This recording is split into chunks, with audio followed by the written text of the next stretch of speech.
Hi hello नमस्कार. आज मी तुम्हाला छान झटपट आणि छान अशी रेसिपी बनवून दाखवते. अगदी 10 मिनिटात होते. अशा पद्धतीने लसूण मिरची आणि मीठ घेतलं चवीप्रमाणे आणि पाणी टाकून आणि चटणी आपल्याला वाटून घ्यायची. अशा पद्धतीने आपली चटणी तयार आहे.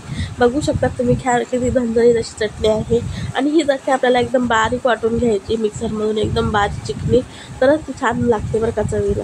अशा पद्धतीने चटणी तर आपली तयार झालीच आहे. आता आपण पुढची प्रोसेस करूया.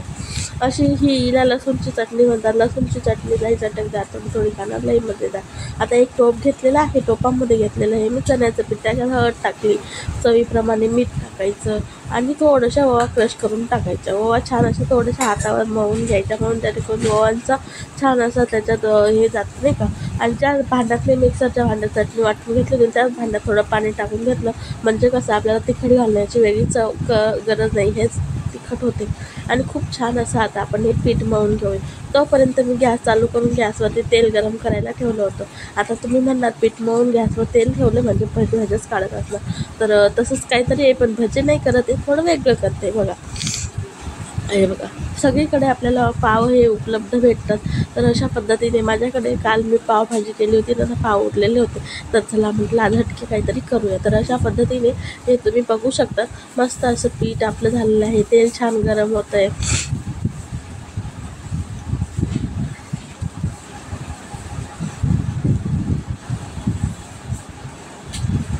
आता काही अशा पद्धतीने पाव आपलेवाले ते पिठात बुडवायचे आणि तेलात सोडायचे आणि आपले छान असे उलटे वडे म्हणा काय म्हणतात ते तयार आहे. बघू शकता तुम्ही. अशा पद्धतीने एक एक करून 2-2 पाव मी एका वेळेला तळून घेतले होते आणि हे लगेच होतात बरं का. खूप छान असे लागतात आणि चटणीसोबत तर अजूनच छान लागतात. ह्या बघा, मस्त असे आपल्याला पालटून घ्यायचे. आपले पाव वडे तयार आहेत. या मग तुम्ही पण खायला पाववडे. तुम्हाला आवडलेत का पाववडे? कशी वाटली तुम्हाला माझी ही रेसिपी कमेंटमध्ये सांगायला विसरू नका. चला मग तुम्ही पण चॅनलला पटपट सबस्क्राईब करा आणि या पाववडे खायला. आणि मंडळी, हे पाववडे इतके सुंदर असतात ना, जेव्हा तुमच्या तोंडाला चव नसेल ना, तर तुम्ही अशा पद्धतीने हे पाववडे बनवून खा.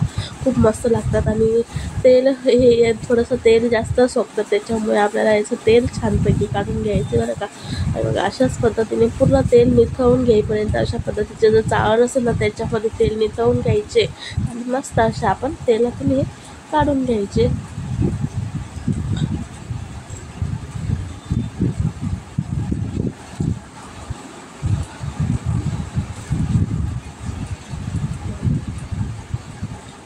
अशा पद्धतीने आता मी दुसरी बॅचसुद्धा टाकून घेतलेली आहे बघा. मस्त असे खूप छान. वा, चला व्हिडिओ आवडला तर लाईक करा. व्हिडिओ बघितल्याबद्दल धन्यवाद.